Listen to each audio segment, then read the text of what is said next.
안녕하세요. 러닝 비하인드 잘쌤입니다.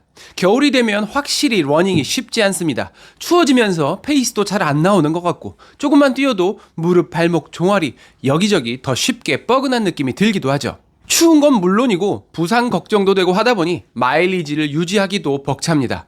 오늘은 겨울철에 부상이 더 잘 발생하는 원인과 그럼에도 불구하고 겨울에 러닝을 반드시 이어가야 하는 이유를 말씀드리도록 하겠습니다. 자, 화끈하게 가봅시다.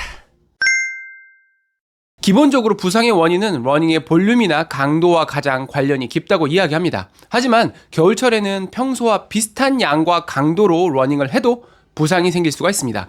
왜냐하면 같은 페이스라고 하더라도 환경의 변화로 인해서 나한테 오는 운동의 강도는 더 올라가기 때문입니다. 온도가 떨어지면 근육, 근막, 힘줄들이 더 타이트해집니다.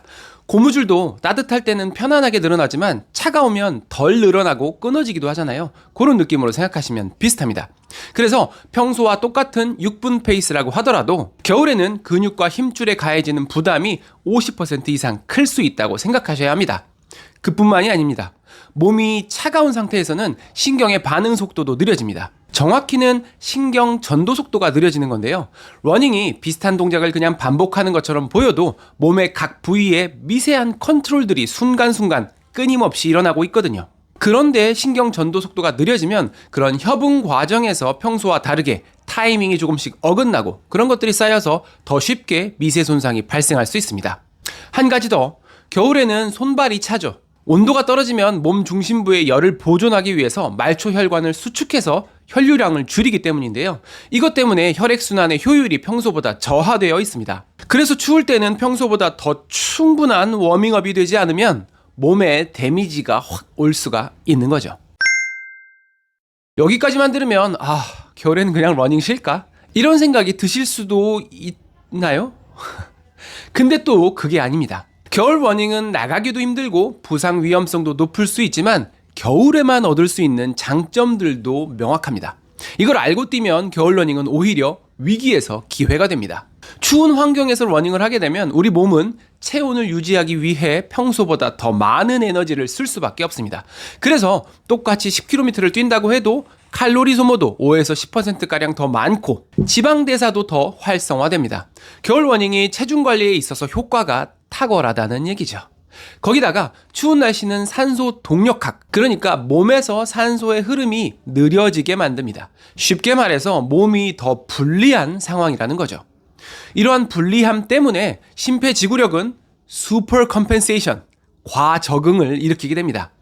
고산 훈련이나 저산소 챔버 훈련 같은 효과를 겨울에는 밖에만 나가도 자동으로 그런 비슷한 효과를 얻을 수가 있다는 거죠.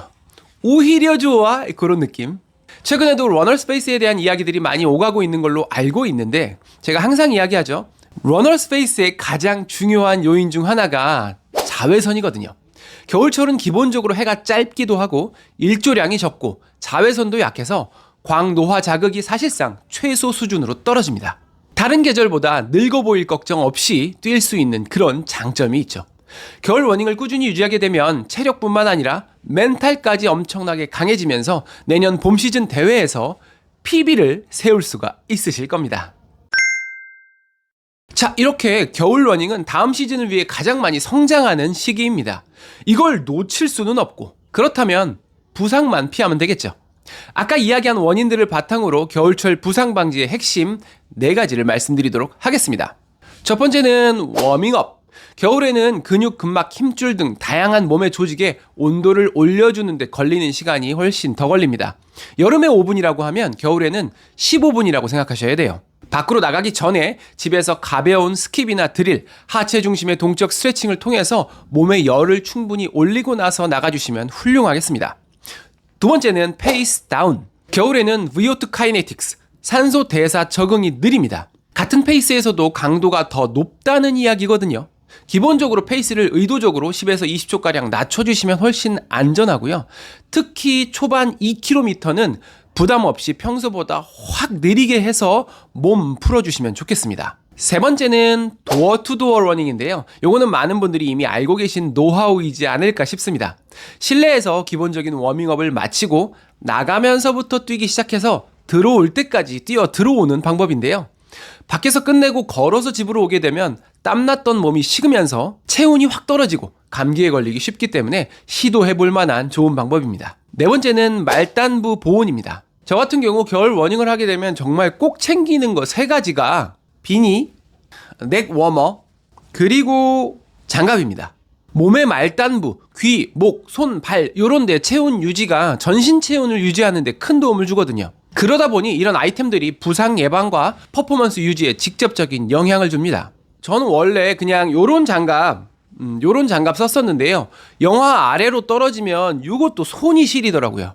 그래서 이번에 러닝 장갑을 협찬을 통해서 하나 받았거든요. 그래서 써봤는데 요거는 덜 추울 때는 오히려 덥고요. 추울 때 쓰기에 진짜 좋습니다. 굉장히 따뜻하더라고요. 거기다가 가운데 이렇게 구멍이 있어서 뭐 워치나 핸드폰 만지기 이런 게 번거롭지 않아서 좋았습니다. 제가 장갑을 엄청나게 많이 써본 것은 아니지만 크게 불편감 없이 따뜻하게 쓸 수 있는 장갑이지 않나 생각을 하고요.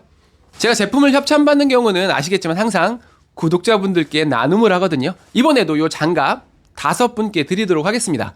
네이버에 러닝 비하인드 카페가 있거든요. 오셔서 가입하시고 공지사항 읽어보시면 되고요.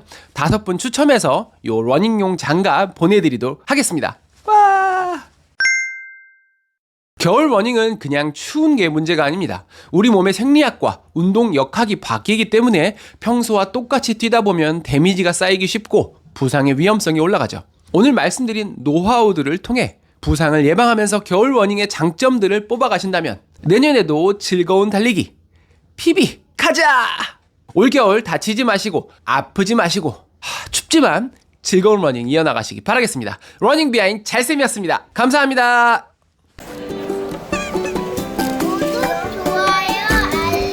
다시 하나 붙어 하나 둘 셋.